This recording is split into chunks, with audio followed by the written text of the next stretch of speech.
Life-giving words are like seeds that are planted. You may not see the harvest right away, but over time, they grow identity. Imagine the church becoming known for this again, becoming known for speaking words of life. Imagine the church having the reputation for words that heal and not humiliate, to make people feel seen and not shamed. You don't have to be shouting to be destructive. You just have to be careless with what you say, and maybe careless about what you let others say around you.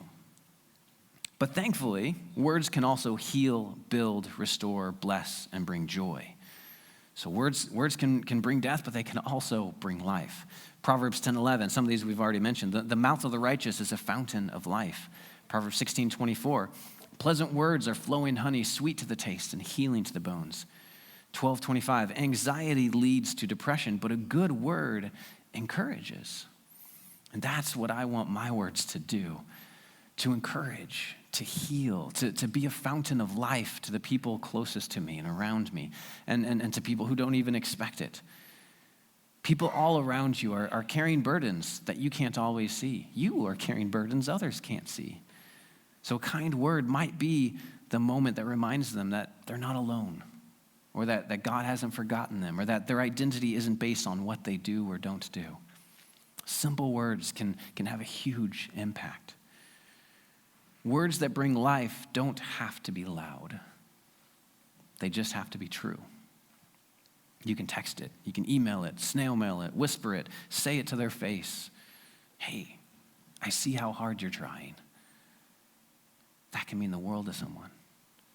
Hey, I see you're trying to become a more patient parent. Hey, your presence makes people safe. Or hey, I see you keep showing up. I saw the way you included that person. Thank you for showing the heart of Jesus. It's not flattery. It's not empty praise. You're naming what God is doing in someone else, and you're calling it forward. Just like my coach said, hey, the top 5, anyone on this team could win this race. You're calling that out. Really? I'd never even thought about that reality before. Life-giving words are like seeds that are planted. You may not see the harvest right away, but over time, they grow identity. Imagine the church becoming known for this again, becoming known for speaking words of life. Imagine if the world saw the church as a community of people whose speech leaves other people stronger, not smaller. Imagine the church having the reputation for words that heal and not humiliate, to make people feel seen and not shamed. So we have this philosophy. We've talked, words can be good, that words can be bad, but what do we do about it, right? How do we become people whose lives bring life, whose words bring life? Not just, we don't want to just avoid harm. We don't want to just do no evil. We want to actively do good, right, in people's lives. And so with that, it's not just you. We need God's Spirit to work inside of us. And one way that we can kind of put ourselves in the place for God to work through us is kind of a tool that I've come across recently. I'm starting to work on it in my own life. It's called the ABCs of affirmation. There's a handout on the table in the lobby there. There's a stack of papers that have this, the ABCs of affirmation. And it comes from our ministry partners, Connected Families. And so here's how it works. So ABC, A stands for action. You start by noticing something specific that someone did. Not just a vague compliment, but an actual moment that you saw them live something out. So instead of saying, good job, or thank you, you would say, hey, I saw you take the trash out without anyone asking. You're naming what they did. What was the action? I saw you take the trash out. And so that shows that you're paying attention, and giving attention is one way of loving others, right? Attention is one way of loving. So action, you name the action, and then B is benefit. To take it a step deeper, how did that action bring goodness to someone else? So you could say with the trash, I saw you take the trash out. That helped clean up after dinner, be quicker and more peaceful. So you served our family. That was a benefit. So that shifts the focus from individual achievement to a relational impact, rather than just, hey, you took out the trash. That's an individual achievement. Well, what impact did it have? And so it shows the person that they matter, not just that they did something right. And then C, for character. Name the inner quality, the virtue or the fruit of the Spirit that was reflected in their action.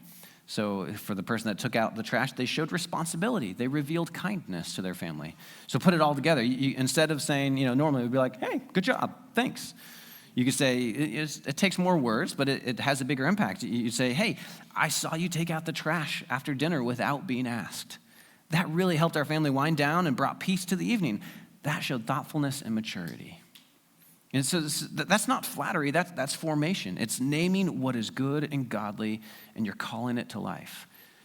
So imagine how you would feel if your boss or your friend or your spouse talked to you like that regularly. It would feel pretty good, wouldn't it? Imagine how your kids or your spouse would feel if you talked to them like that. And here's why it matters. The reality is most of us, according to some statistics, most of us hear 10 times more correction than affirmation in our lives. We hear 10 times more correction than affirmation. I'm guilty of helping contribute to that statistic. Because the reality is we become experts at spotting failure, and we're novices at naming growth. And so we need to start changing that, turning that around. And so one challenge for you this week is just pretty simple, straightforward. Speak one life-giving word every day to someone. Use the ABCs or however you want to do it. Speak life to someone each day this week. So 7 times, Monday, Tuesday, start today, Sunday, Monday, Tuesday, Wednesday, Thursday, Friday, Saturday. You can do that. Text someone. Speak it over your child. Whisper it to your spouse. Drop it in a note. Look someone in the eyes and say something life-affirming to them. And if you're thinking like, well, that sounds kind of awkward, great. That means you're stretching your comfort zone, something that you need to practice. It builds love. It builds connection with other people. And this is one way that we can become the kind of community that we want to be, the church that we want to be, a community where healing happens, where grace flows, where people grow one word at a time.